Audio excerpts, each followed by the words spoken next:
Parashurampura news. ರಾಜ್ಯದಲ್ಲಿ ವಿದ್ಯುತ್ ವಿತರಣಾ ವ್ಯವಸ್ಥೆಯನ್ನು ಖಾಸಗಿ ಕಂಪನಿಗೆ ಹಸ್ತಾಂತರಿಸುವ ಪ್ರಸ್ತಾವನೆಯನ್ನು ಸರ್ಕಾರ ಈ ಕೂಡಲೇ ಕೈಬಿಡಬೇಕು, ಇಲ್ಲದೆ ಹೋದರೆ ಸರ್ಕಾರದ ವಿರುದ್ಧ ಉಗ್ರ ಹೋರಾಟವನ್ನು ಹಮ್ಮಿಕೊಳ್ಳಬೇಕಾಗುತ್ತದೆ ಎಂದು ಅಖಂಡ ಕರ್ನಾಟಕ ರಾಜ್ಯ ರೈತ ಸಂಘದ ತಾಲೂಕು ಅಧ್ಯಕ್ಷ ಚಿಕ್ಕಣ್ಣ ಹೇಳಿದ್ದಾರೆ.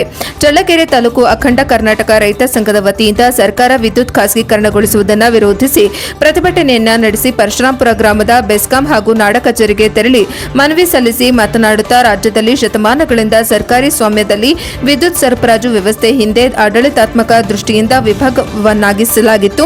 ಈಗಿನ ಸರ್ಕಾರ ವಿದ್ಯುತ್ ವಿತರಣೆ ವ್ಯವಸ್ಥೆಯನ್ನು ಸಂಪೂರ್ಣ ಖಾಸಗಿ ಕಂಪನಿಗಳಿಗೆ ನೀಡಿ ರಾಜ್ಯದ ರೈತರ, ಬಡವರ ಹಾಗೂ ಸಣ್ಣ ಉದ್ಯಮ, ಕೂಲಿ ಕಾರ್ಮಿಕ ನಿರೀಕ್ಷೆಗಳ ಮೇಲೆ ಬರೆ ಎಳೆಯುವ ಕೆಲಸಕ್ಕೆ ಕೈ ಹಾಕಿರುವುದು ಖಂಡನೀಯ.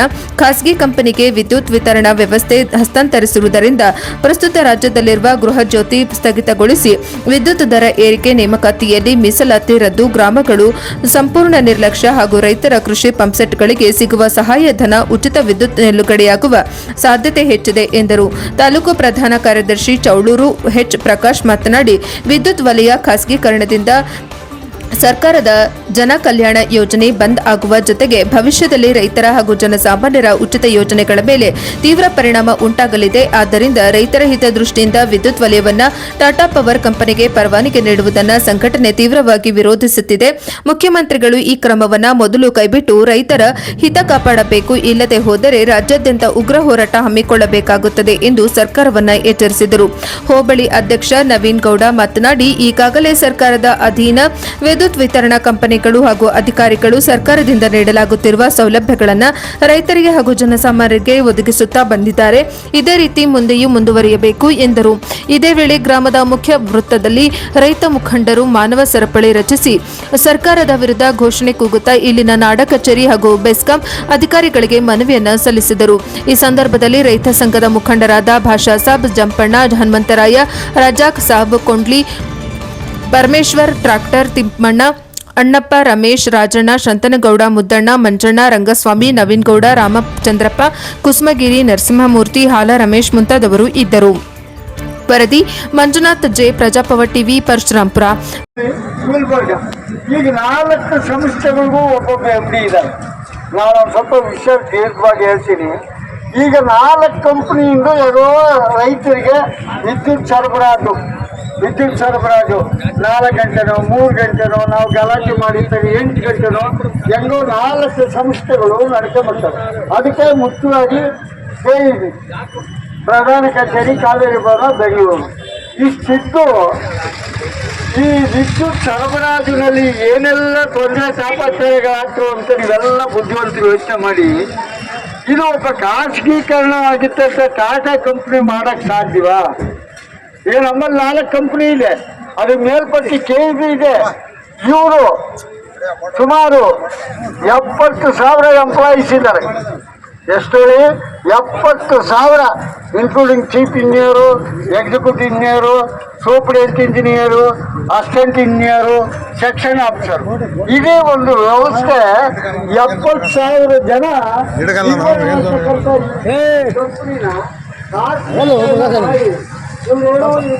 ಮಾತುಕತೆ ನಡೆಸಿ ಇದನ್ನ ಸಾಧ್ಯವಾ ಎಲ್ಲ ಕವರೇಜ್ ಮಾಡಿ ವ್ಯಕ್ತಪಡಿಸ್ತೀವಿ.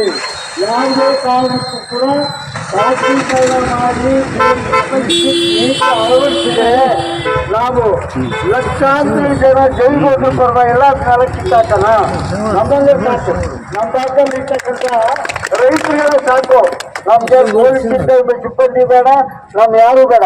ನಮ್ಮ ಮನೆಯಲ್ಲ ಮಕ್ಕಳು ಮರಿ ಎಲ್ಲ ಸೋಲ್ಜರ್ ಥರ ಬರೋಣ, ನಾವು ವಿರೋಧಿಸಿ ಕಿತ್ತಾಕಣ.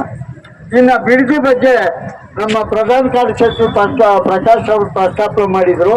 ಇವತ್ತು ರಾಜ್ಯ ಗೌರವಾಧ್ಯಕ್ಷ ಸಿದ್ದಗೌಡರು ಪಾಟೀಲ್ ಹೇಳಿದರು, ನೀವು ಚಳವಳಿ ಇದ್ದರೆ ದಯಮಾಡಿ ಆ ಬಿಡದಿ ರೈತರ ಜಮೀನುಗಳನ್ನು ಸರ್ಕಾರ ಸ್ವಾಧೀನಪಡಿಸಿಕೊಂಡು ಅವ್ರನ್ನ ಒಕ್ಕಲೆಬ್ಬಿಸಿ ಬೀದಿ ಪಾಲು ಮಾಡ್ತಾ ಇದೆ ಈ ಸರ್ಕಾರ.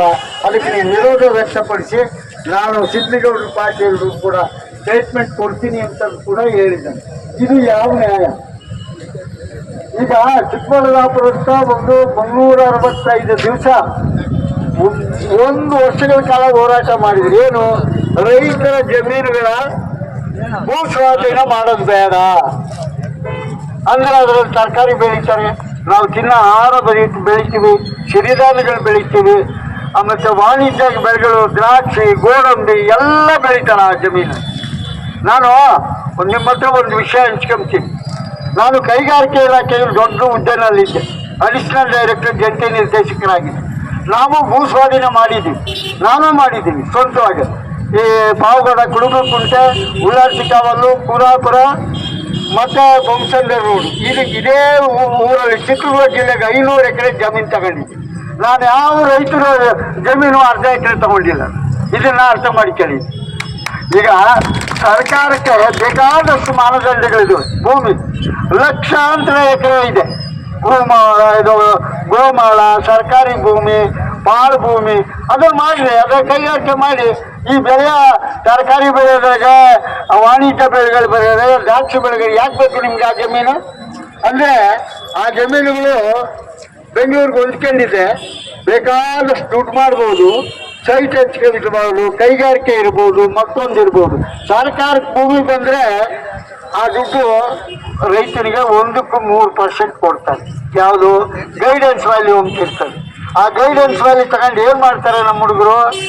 ಈಗಾಗಲೇ ದಾಸರಾಗ್ಬಿಟ್ಟವು. ದುಡ್ಡು ಸಿಕ್ಕ ತಕ್ಷಣ ಹೋಗೋದೆ ಎಲ್ಲಿಗೆ? ಸುರಕ್ಷಿತ ಜಾಗ ಎಲ್ಲಿದೆ, ಸೌಲಭ್ಯ ಸಿಗೋ ಜಾಗ ಎಲ್ಲಿದೆ ಅಲ್ಲಿಗೆ ಹೋಗ್ತಾರೆ. ನಾನು ಎಲ್ಲಿಗೆ ಹೋಗ್ತಾರೆ ಅಂತ ನಾನು ಬಾಯಿ ಬಿಡ್ತೇನೆ. ದಯಮಾಡಿ ನಮ್ಮ ಜಮೀನುಗಳಿಗೆ ದುಡ್ಡು ತಗೊಂಡು ನಾವು ಬೀದಿ ಪಾಲಾಗತ್ತೆ. ತಿರುಗಿ ಮಾತ್ರ ಅವರು ಫ್ಯಾಕ್ಟ್ರಿ ಮಾಡ್ತಾರೆ, ವಾಣಿಜ್ಯ ಮಾಲ್ ಮಾಡ್ತಾರೆ. ಗೋಪಾಲ್ ದಾಸ್ ಅಂತ ದೊಡ್ಡ ಇದಿದೆ ಮಾಲು, ಅಂಥ ಕಡೆ ನಮ್ಮ ಹೋಗಿ ವಾಚ್ಮ್ಯಾನ್ ಕೆಲಸಕ್ಕೆ ಸೇರ್ತೀವಿ. ನಾವು ರೈತರು, ಅನ್ನದಾತರು. ನಾವು ಬೆಳೆದು ಈ ದೇಶ ಸಾಕ್ತೀವಿ. ಈ ವಿಧಾನಸೌಧ ಕುತ್ಕೊಂಡು ಎಲ್ಲ ಮಂತ್ರಿಗಳು ಅಲ್ಲೇನು ಬಾಳೆ ಬೆಳೆಯಲ್ಲ, ತೆಂಗಿನಕಾಯಿ ಬೆಳೆಯಲ್ಲ, ಭತ್ತ ಬೆಳೆಯಲ್ಲ. ಅವ್ರು ನಾವು ಬೆಳೆದಿದ್ದು ಅವರು ಸಾವಿರಾರು ಕೋಟಿ ದುಡ್ಡು ಮಾಡಿದ್ದಾರೆ. ಆ ದುಡ್ಡು ತಿಂದು ಬದುಕಲಪ್ಪ, 1 ವಾರ ಬದುಕಲಿ, ದುಡ್ಡು ತಿಂದು ಬದುಕಲಿ. ನಿಮ್ಗೆ ಅನುಭವ ಇದೆ.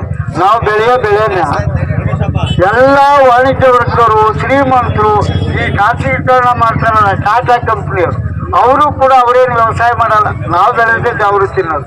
ಯಾವುದೇ ಕಾರಣಕ್ಕೂ ನಮ್ಮ ರೈತರ ಭೂಮಿಗಳ ಒಕ್ಕೂಟ ಮಾಡ್ಕೊಂಡು, ಭೂಸ್ವಾಧಿ ಮಾಡ್ಕೊಂಡು, ನಮಗೆ ಬೀದಿ ಥರ ಅಂತ ವ್ಯವಸ್ಥೆ ಇದ್ದರೆ ನಾವು ಅಹೋರಾತ್ರಿ ಹೋರಾಟ ಮಾಡೋದು. ಜೈಲುಗಳಿವೆ, ಬೇಕಾದ್ರೆ ನಮ್ಮನ್ನು ಜೈಲಿಗೆ ಹಾಕಿ. ಸ್ವಾತಂತ್ರ್ಯಕ್ಕೋಸ್ಕರ ಎಷ್ಟು ಜನ ಸತ್ತು? 1857 ಸಿಪಾಯಿ ದಂಗೆಯಿಂದ ಶುರುವಾಗಿ 1948 ಮಹಾತ್ಮ ಗಾಂಧೀಜಿಯವರ ನೇತೃತ್ವದಲ್ಲಿ ನಡೆದಂಥ ಕಾಂಗ್ರೆಸ್ ಮುಖಂಡರುಗಳ ಚಳವಳಿಯಲ್ಲಿ ಬ್ರಿಟಿಷ್ನರು ಈ ದೇಶ ಬಿಟ್ಟು ಹೋದ್ರು. ಅಂದರೆ ಅಷ್ಟು ಒಂದು ಹೋರಾಟದ ಫಲ ಅವಾಗ ಸಿಕ್ತು. ನಾವು ಇವತ್ತು ವಿದ್ಯುತ್ಕರಣ ಮಾಡ್ತೀವಿ, ಖಾಸಗೀಕರಣ ಮಾಡ್ತೀವಿ, ನಾವು ಹೋರಾಟ ಬಿಡಿ. ನಮಗೆಲ್ಲ ವಯಸ್ಸಾಗೈತಿ. ಮುಂದಿನ ಮಕ್ಕಳಿಗಾದ್ರೂ ನಮ್ಮ ಭವಿಷ್ಯ ಬೇಡವಾ? ನಮ್ಮ ಭೂಮಿಗಳು ಉಳಿಸ್ಕೊಳ್ಳೋದು ಬೇಡವಾ? ಇವರೇ 4 ಕಂಪ್ನಿ ಇದಾವಲ್ಲ ಈಗ, KB100 4 ಕಂಪ್ನಿ ಇದಾವೆ. ಅವು ನಿರ್ವಹಣೆ ಮಾಡಲಿ, ಖಾಸಗಿ ವ್ಯಕ್ತಿ ಬೇಡ. ಇಷ್ಟೇಳಿ ನಾವು ಇದಕ್ಕೆ ಜಾಥಾ ಮಾಡ್ತೀವಿ, ಚಳವಳಿ ಮಾಡ್ತೀವಿ. ಮುಂದೆ ಸಮಯ ಬಂದರೆ ಅಹೋರಾತ್ರಿ ಹೋರಾಟ ಮಾಡ್ತೀವಿ, ಉಪವಾಸ ಮಾಡ್ತೀವಿ ಅಂತೇಳಿ ನನ್ನೊಂದು 2 ಮಾತು ಹಂಚ್ಕೊಂಬಕ್ಕೆ ಅವಕಾಶ ಕೊಟ್ಟಿದ್ದ ತಮ್ಮೆಲ್ಲರಿಗೂ ವಂದಿಸಿ ನಂದು ಜೈ ಹಿಂದ್, ಜೈ ಕರ್ನಾಟಕ.